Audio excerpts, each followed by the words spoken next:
Hello, Clarice.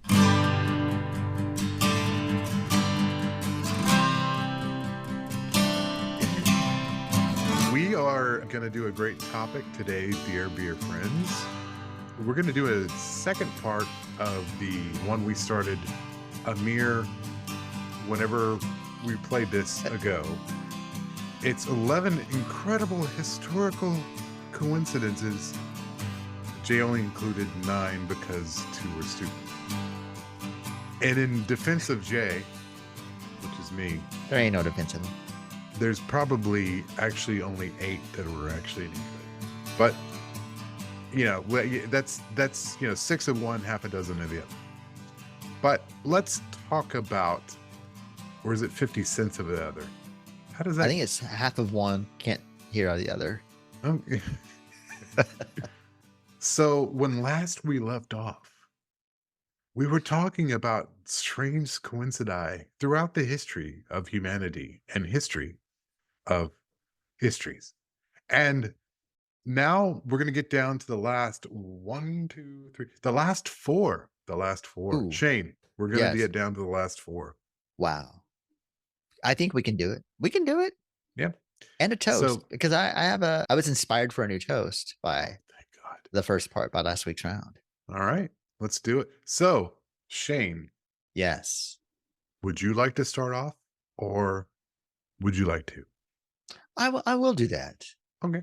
This is one, there's a lot of interesting coincidences in this scenario, in this event, in these two events that were somehow entangled. And this is the tip of the iceberg of all the coincidences between the assassinations of Presidents Abraham Lincoln and John F. Kennedy.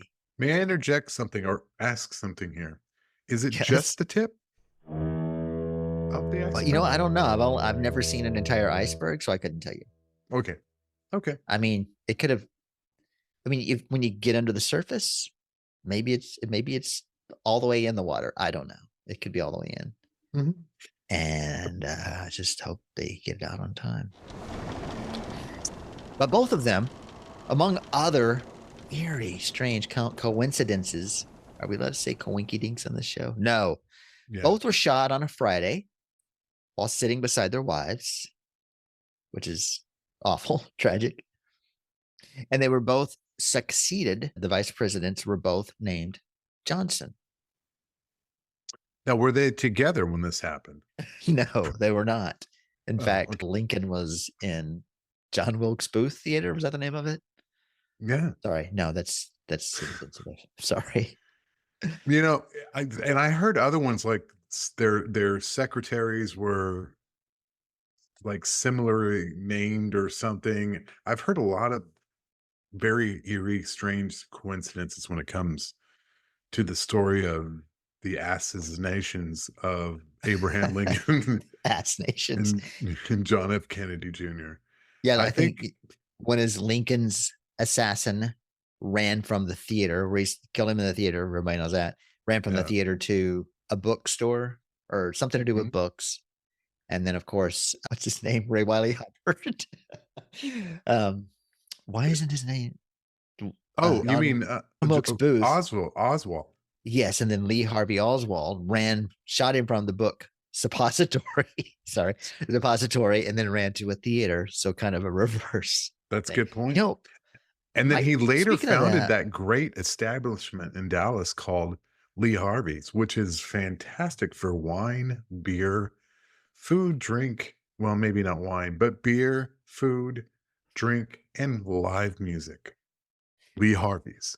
Did he actually found it, or was it just sort of an ironic nod to that? It was a little ironic nod to that.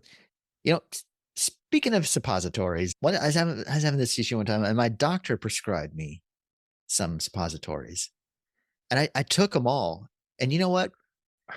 They didn't do shit. I mean, for all the good they'd done me, I should have just shoved them up my ass. So I think you're confusing that with depositories. Oh, the book Deposit, not my bad. Yeah, it doesn't go in; it goes out. It's just the tip. It's not an innie; it's an outie. Okay, so just the tip. Yeah, okay. just the tip. So that was exciting and interesting. And speaking of icebergs, Yes. the famous sinking of the Titanic. How do that happen? It's a strange coincidence. Yes. In 1912, Damn you, has Mark its Twain. own set of coincidi. 14 years. Did you say Mark Twain? He set Yes. this all off, right? He just, it Man, was his, yeah. it Uh, was Mark Twain all along. in 1912, has its own set of coincidences. 14 years before the Titanic sinking, on April 15th, 1912, a novella titled Utility was released. Sorry, I'm having a hard time reading. I'm seeing two of every word. The tale drew interest following the Titanic disaster because of the uncanny resemblances between reality and fiction. Author Morgan Robertson remarked on the coincidences, saying, "I know what I'm writing about. That's all." What? That is creepy. That's a little creepy. It's like, of course I didn't plan that, Yeah. did I? That is very Yeah. creepy. Well, I think maybe somebody needs to look into Morgan Robertson's past. Yeah. First of all, I want to know what ties he had to Mark Twain Yeah. Yeah. and Galileo. And Galileo, and also, And for that matter, Einstein yeah. and Stephen Hawking. And how many of them, along with Anthony Hopkins, are eating people? Again, Anthony That's Hopkins probably why they did played it. a They wanted to freeze character all those bodies who was in a them. cannibal. Well, speaking of it, I do have a toast Okay. inspired from last week's round. The first of the 11 coincidences, Jay only included 9 because 2 of them are stupid. Yeah. Jay, Mm-hmm. to eat oneself is the highest form of cannibalism. Cheers. Did you just make that up? No, it's something that I've said for a long time. I've been saying that for years. And this is the first time anyone has laughed at it. So I'm really glad that we're drinking. What a coincidence. Right? So you should make that toast in this coincidental round of I had beer no bursts. idea. That's I had no idea. incredible. Okay. Moby Dick.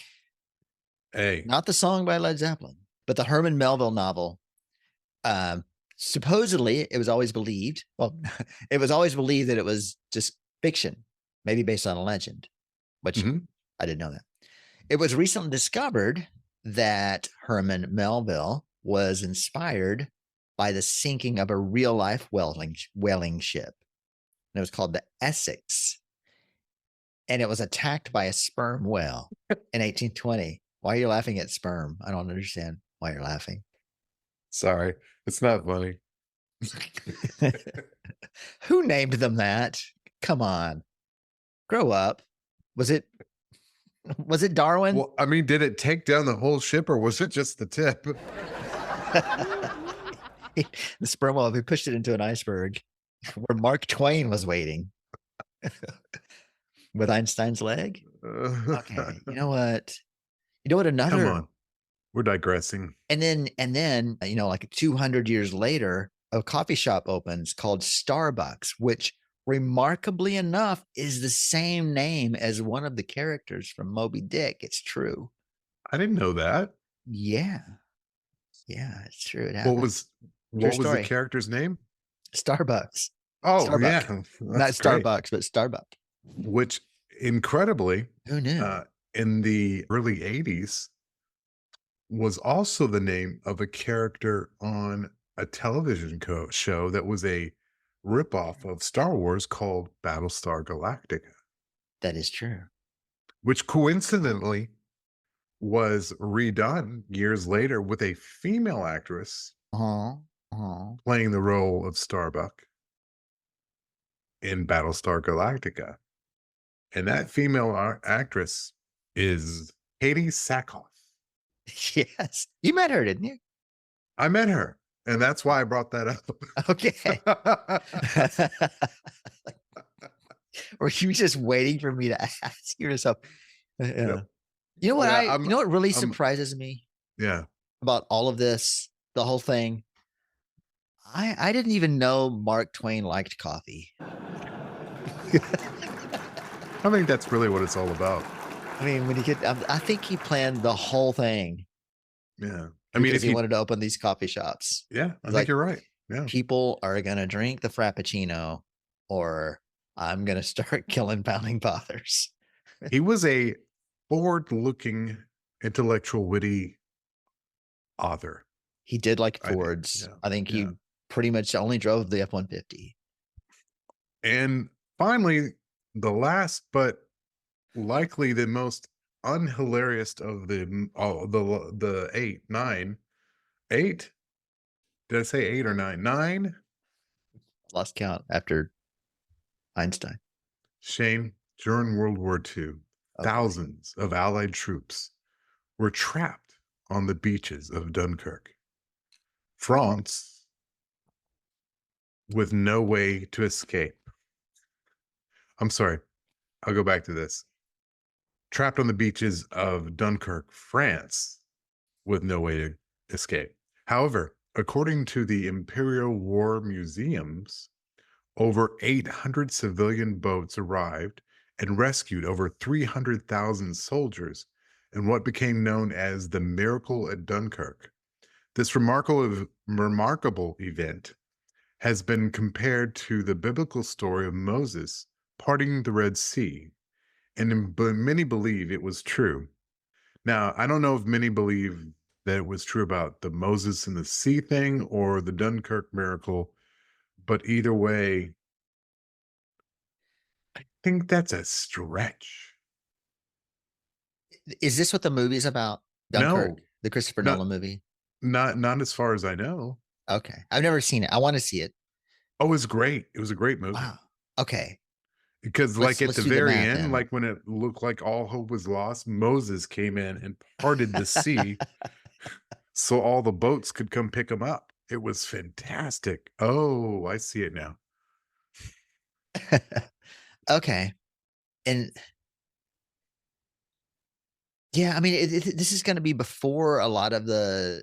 I mean, there was radar in World War II, but not as sophisticated as what we have now. But can 800 civilian boats sneak to a beach?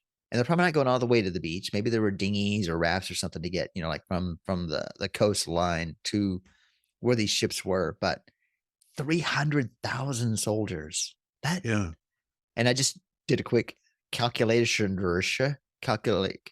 I added them up with divisions.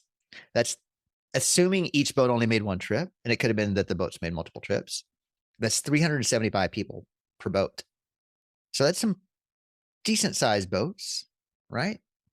It's got to get a bigger boat for that kind of shit. Yes. Yeah.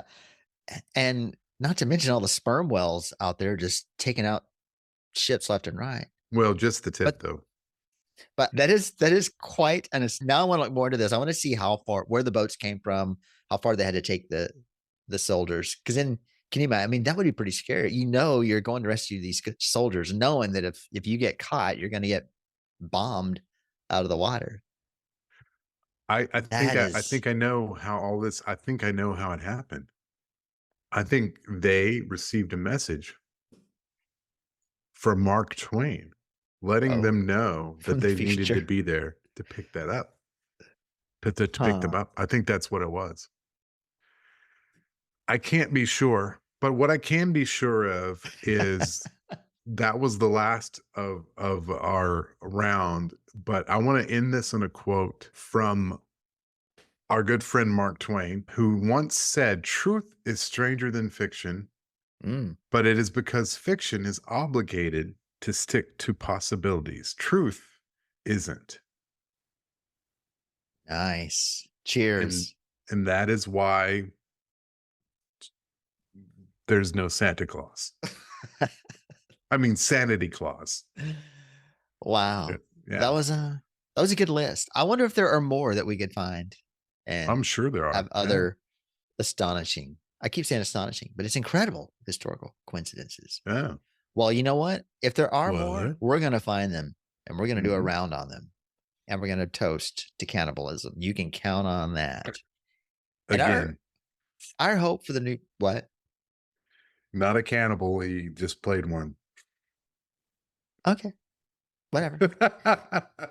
I have seen how much you love meat though, and I disagree. Oh, I do love Our meat. wish for the new year is that, although it's March now, is I that mean, are you a cannibal if you don't eat humans? If you just eat like cows and pigs and what is the one that makes bacon? No, pigs. Yeah. and pigs and the one that makes bacon. Yeah. Uh, it's fun to drink. Our hope for the year is we don't want you to miss out. We want you to hear every humorous, astonishing, unbelievable round of Beer Thursday. So if you would, so that we don't have to live life knowing that you missed it, click that subscribe button just so we can feel comfortable. How do you say comfortable? Comfortable. Knowing that next Thursday morning, you will also magically receive that next incredible round of Beer Thursday theme song.